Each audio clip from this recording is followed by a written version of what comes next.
is BTV, your home for memorable entertainment. Warm temperatures as we wrap up the month of April, and we're also staying dry. We could definitely use some rain, but it won't be until Friday where we see our next chance. I'll break down all the details coming up. Now at 10, continuing our coverage of the shooting that killed a Columbia County deputy and injured another. What part mental health had to play as we News at 10 starts now. Live from Television Park, this is WJBF News Channel 6 at 10 on BTV.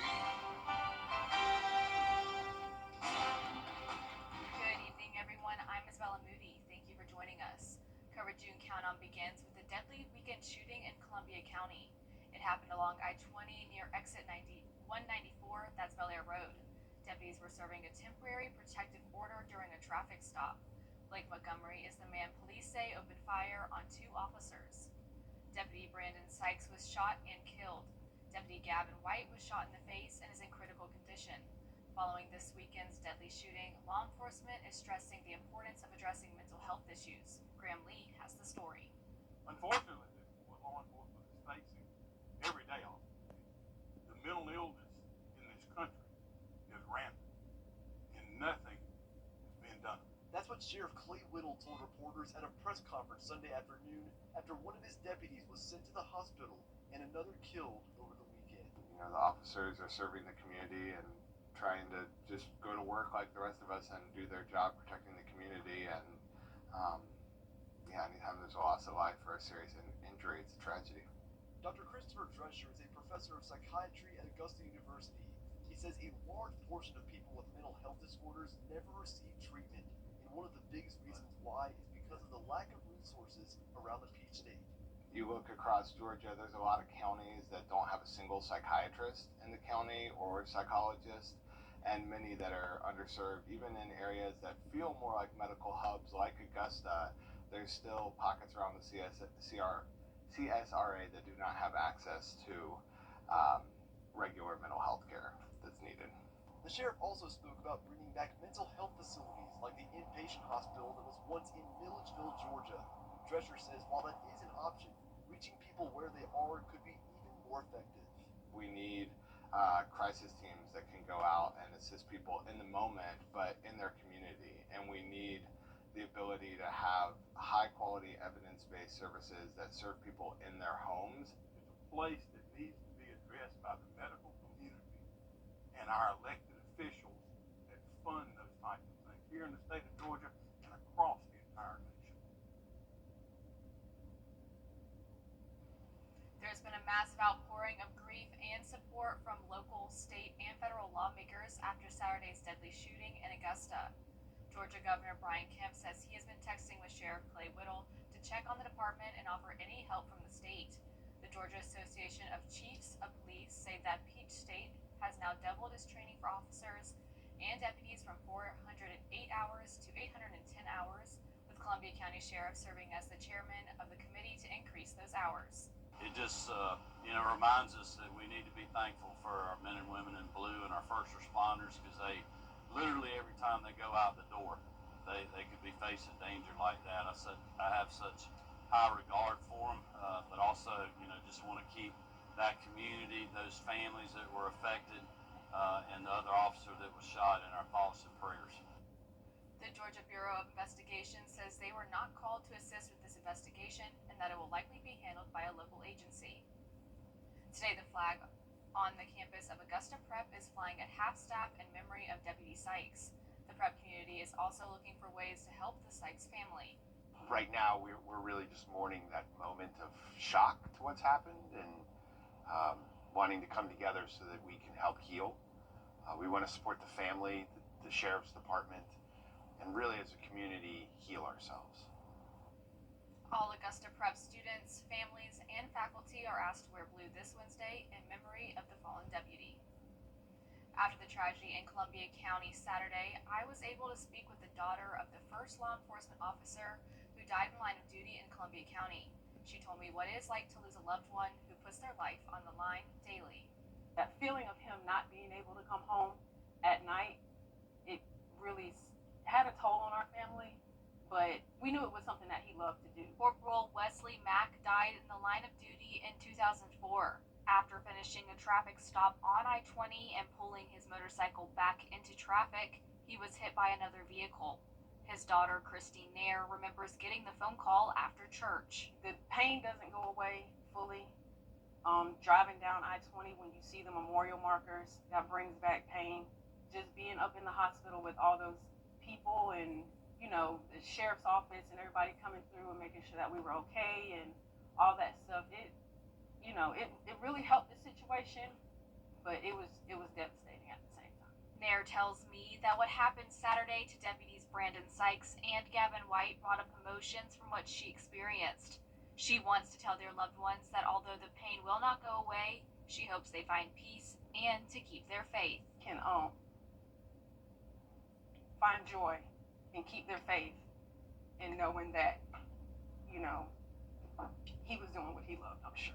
Nair says she misses her father every day, and going back and reading comments about how her father impacted the community helps her get through tough times. I go back and read those comments sometimes, and the people that loved my dad and the infectious smile that he had, the laugh that he had, you know, that helps me get through a lot of the days. I find peace in knowing that he passed doing what he loved to do. It's time now for a quick look at the forecast. Here's Chief Meteorologist Jennifer Tracci. Well, it was a nice warm day today. The sunshine continues throughout the majority of this week, and we have mostly clear skies right now. You're taking a live look in on our Terry Lambert Hyundai Skyview cam outside of Television Park. And as for today's almanac at Augusta Busch Field, we had near average temperatures, a low of 53, a high of 84. So you may remember last week we had lows more so around 63. So it is becoming a little bit chillier with those lows back into the 50s, and tomorrow morning will be similar. But right now our temperatures are still mild. We're sitting in the upper 60s through low 70s. 70 in Barnwell, 69 in Aiken, 72 in Swainsboro, 67 in Gibson, 68 in Sparta, and 72 in Waynesboro. Now the dew points are very interesting to point out tonight because notice we have some values in the 40s while we have other values in the 60s. So this is a sea breeze front. It's not bringing us any rain, but it is bringing that cloud cover and the higher moisture into our southern line counties with winds all coming out of the east. 5 miles per hour in Edgefield, 7 in Aiken, 8 in Barnwell. And you can see here on satellite and radar, it's overall mostly clear, but if you're watching earlier around sunset, we did have some cloud cover developing in our southern line counties. And then we have more moisture and some showers and storms happening now in the Florida Peninsula. But the dominant feature overall is this high pressure, and that will continue to bring in the dry air and keep us sunny again as we go into our Tuesday. So it's a nice looking forecast. We'll have calm winds overnight. Because of some of that moisture, we will see the possibility of some patchy fog, but nothing significant or super long lived. And over the next 3 days, mostly sunny skies for us as temperatures climb into the upper 80s. And eventually on Thursday, we'll see an increase in cloud cover ahead of another cold front moving in on Friday. I'll have more details on that with a look at your futurecast coming up, but back to you, Isabella. Thank you, Jenna. Augusta is preparing to launch a new approach to clean up litter. It's called Operation City Cleanup. The plan is to use those sentenced to community service to boost city forces picking up litter in highly visible places like roads, parks, and community centers. More focused effort on cleaning up the city with attention to our right-of-ways.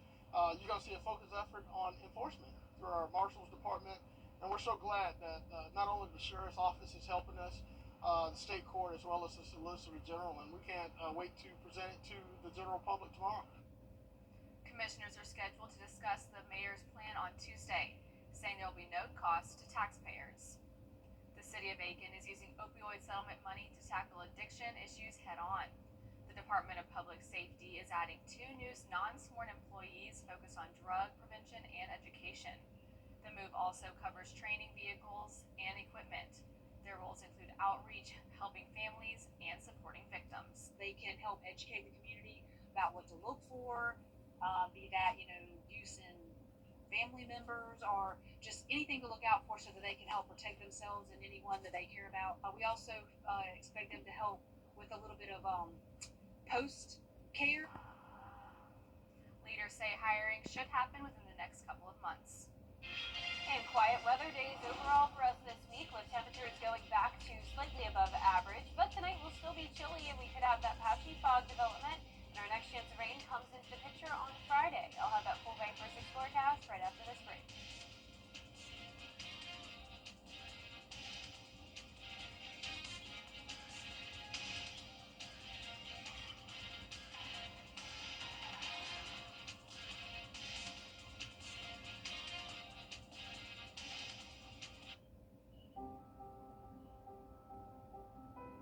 it's traumatizing when you have a sick child. Then you are tired, very, very tired. The doctors told us, you are a part of the medical team. You need to sleep, eat, drink, shower, because when you are healthy, you can take care of your child. The Ronald McDonald House is next to the hospital. They have a washing machine, kitchen, beds were very good, but it's also being with parents of other children that are sick. So you can talk and you can cry and maybe you can laugh, but it's very important for healing yourself. The house understood what our needs were. There was someone that gave you a hug, a cup of tea, and that's very important, just to have someone who is taking care of you a little bit.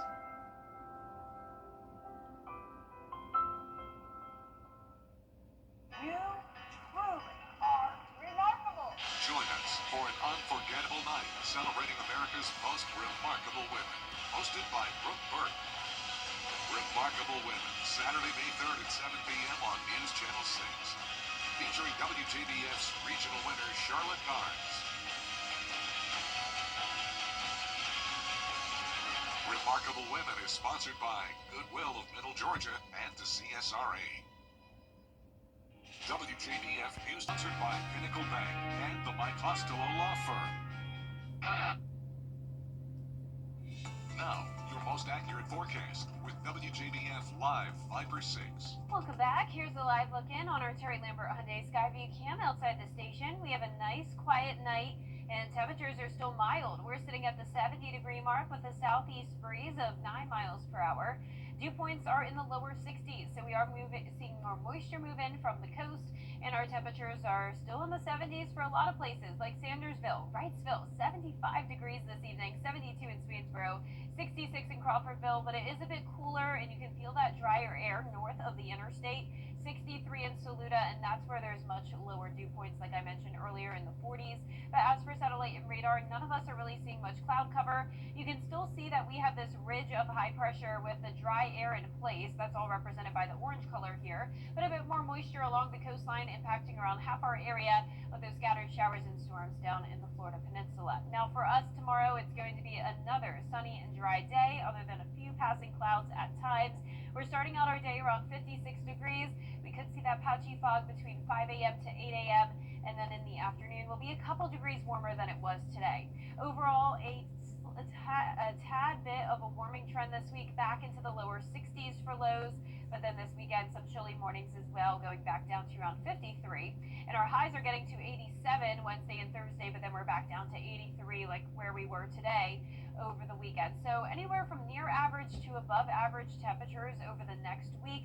We don't have another big cool down coming our way anytime soon, but what we need is some rain. Notice we're still in that first and second phase of drought for the majority of the CSRA, and for the month of April, 1.43 inches. That's all we've seen so far, so we really need that rain, and our best chance of it is going to be on Friday, a 40% chance there, and maybe a few lingering showers into our Saturday. So let's talk about it here on our Futurecast. Thursday is going to be dry, but we will see more clouds ahead of this cold front that's draped across the southeast. So that's Thursday at 10 p.m. Then as we go through time, a few showers are possible as early as Friday morning, but it doesn't really look like until we get into the afternoon and evening where we'll see more of these storms fire up. And like with any setup around this time of the year and with all the warmth, we definitely could see some stronger storms at times, some gusty winds possible. So we'll keep you updated on that. As of now, it's still too early to pinpoint the exact timing here and the intensity, but no severe weather threat as of now, but that could end up changing as we go throughout the week. Now on Saturday, this particular model is showing the cold front stall out a little bit. We're still bringing some rain showers into Saturday morning and maybe even into the early afternoon. And then there's 10 o'clock Saturday night. But it does look like overall this will mostly be a Friday event with not much rainfall, only getting up to around the 10th of an inch at the most. Now, of course, if we do have those heavier downpours within thunderstorms, we could end up seeing more rain than this. But what we do want is nice dry weather for this weekend. We have the Peach Blossom Festival in Johnston. As of now, I'm just going at that 20% chance of rain, 81 degrees, partly cloudy, overall a good amount of sunshine. Now, our low temperatures tonight will be in the mid to upper 50s. Highs tomorrow are going to be in the low to middle 80s. And your 10-day forecast is showing the dry dry week, and not just this week. All of next week looks mostly dry as well. Our temperatures aren't changing a whole lot, a lot of mid to upper 80s, and then we'll see another chance of rain next Thursday, but very, very little chance there. But overall, I'm loving the dry weather, and the temperatures in the 80s are feeling really nice. Yeah, it's definitely been great weather. Thank you, Jenna. Still ahead, Congress returned to Washington after a 2-week break. What's next on their agenda when coverage you can count on continues. Coming up, Greenbrier Baseball is getting ready for their second round tournament series against Loganville. Stay tuned to hear what their head coach has to say about their preparation in sports. At the Access One Center of Barnwell1.org. Hi, I'm Mary Morrison with this week's community calendar. Mark your calendars for the Boss Hog Cook-Off. It's May 9th and 10th in beautiful Waynesboro, Georgia. It is a state championship sanctioned by the Kansas City Barbecue Society. You won't want to miss it. Tickets are available at bosshogcookoff.com. Get yours today. And while you're in there, add your events. Log on to WJBF.com. Keyword Community Calendar. At WJBF's Television Park Productions, our mission is to provide local businesses with top quality video and digital content at an affordable price. With decades of experience, our award-winning creative team will guide you step by step through the creative process, resulting in a successful marketing message for your brand. Over the years, we've helped hundreds of local businesses expand their voice. Visit WJBF.com/creative to find out how we can do the same for you. The CSRA is full of amazing women. Women who inspire. Women who innovate. Women who lead. That's why News Channel 6 brings you Women to Watch. On the last Wednesday of each month, News Channel 6 recognizes local businesswomen who are making a positive impact in our community. Nominate someone today at WJBF.com. Sponsored by Goodwill. Now, WJBF sports coverage you can count on.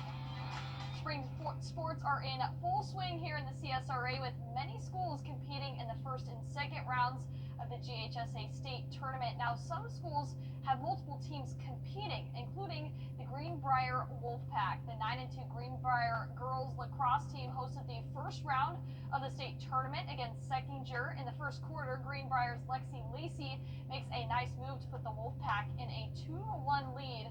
Then their opponent answers back, though, with a goal of their own to tie the game up at 2 apiece. But then it's Lacey once again with her second goal of the game at the end of the first quarter.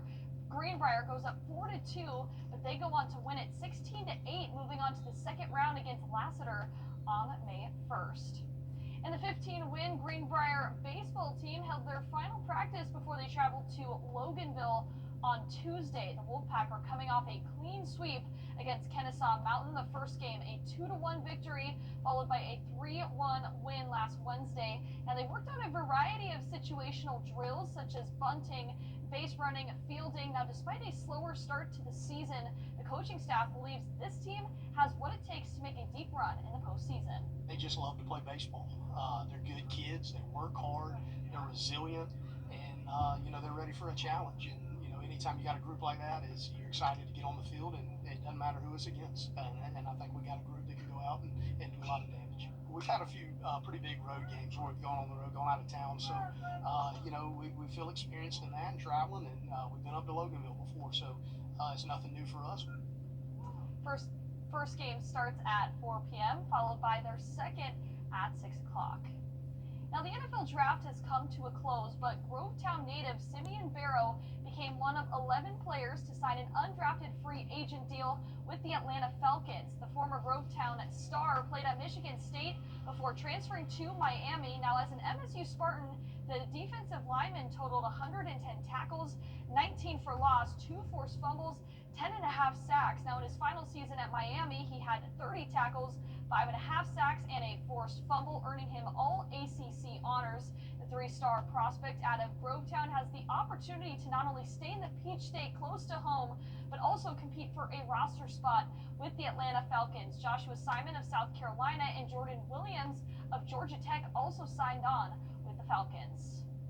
Now, Dawn Staley has edged her name in the history books as the South Carolina women's basketball coach with 3 national championships. Now the city of Columbia is returning that favor, unveiling her very own statue. The tribute celebrates her unwavering commitment to leadership, community empowerment, and uplifting future generations. The statue will be unveiled Wednesday, 4 p.m., located right next to the University of South Carolina Pastide's Alumni Center. Now, both programs in the Peach Belt Conference in golf are advancing to the NCAA Regionals. USC Aiken received the automatic bid in the South-Southeast Regional. Meanwhile, the Augusta golf team won the Southland Conference Championship for the 3rd year in a row. They'll await their fate in the NCAA selection show on Wednesday. The regionals begin May 8th through the 10th. That's it for sports. We'll be right back.